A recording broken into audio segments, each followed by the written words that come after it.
It is never possible to reconcile love with peace. The bond, even if solid, will always be marked by insecurity, by the fear of impermanence. And then I found it interesting because many people were quick to disagree, as if this were in opposition to what we believe. As a Christian, and then a girl even wrote, "But Father, this is not a concept that the Bible supports." It corroborates. She did not use this expression. Yes, it is not a concept that is in agreement with what the sacred scripture tells us, that where there is love, there is no fear. This is a passage.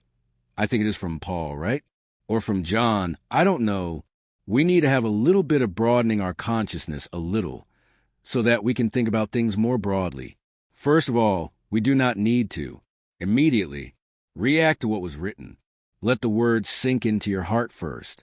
There are people who do not even give it 5 seconds and are already saying what they think of this. When I say that love cannot be reconciled with peace, and I say this from the life we live, a mother, for example, because she loves a child, she no longer has peace in life. Whenever we love, every time we are in the exercise of loving, we are in the experience of restlessness, and that is not bad. Isn't that bad?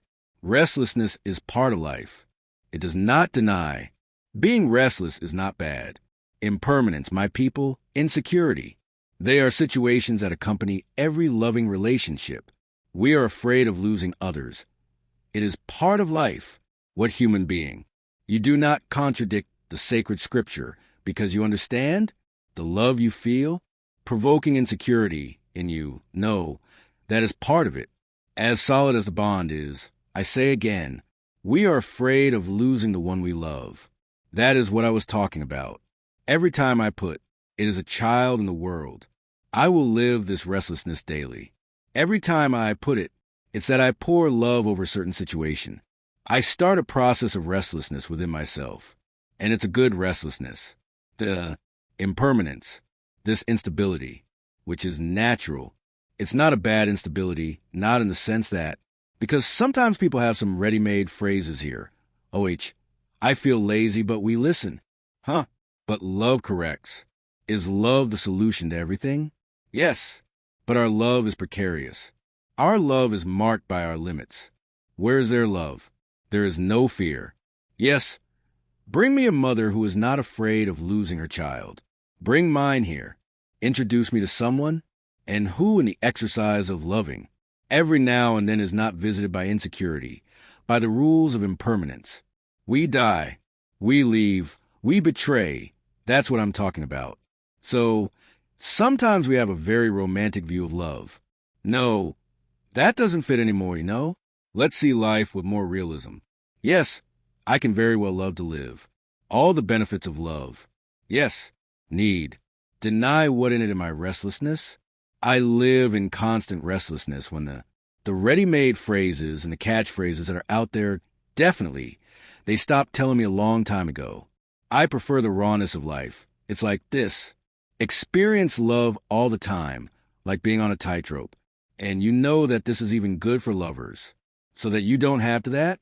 The pretense that the other is yours, that you've already conquered, definitely not. Marital love becomes more beautiful as you live this conquest every day.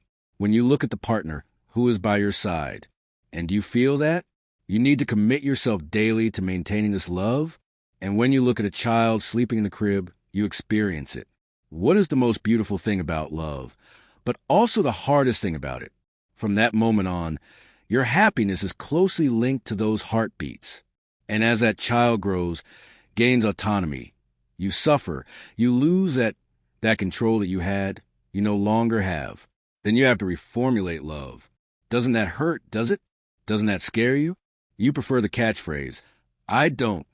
I prefer to see love as a reality that always causes me delight and joy, but it also causes me discomfort. It's mathematics. Would it be an illusion to think that love only has its positive dimension, right? I know the harm I take when I love, but it's a harm that I want to take freely because its benefits make up for it. A study? Every experience of love is marked by its positive aspects and its negative aspects. A person who chooses solitude, for example, doesn't want to get married, doesn't want to have children, They will face the other benefits of love and the other harms. But they are completely different from those who got married and those who chose to have someone, from those who chose to have children, which is completely different.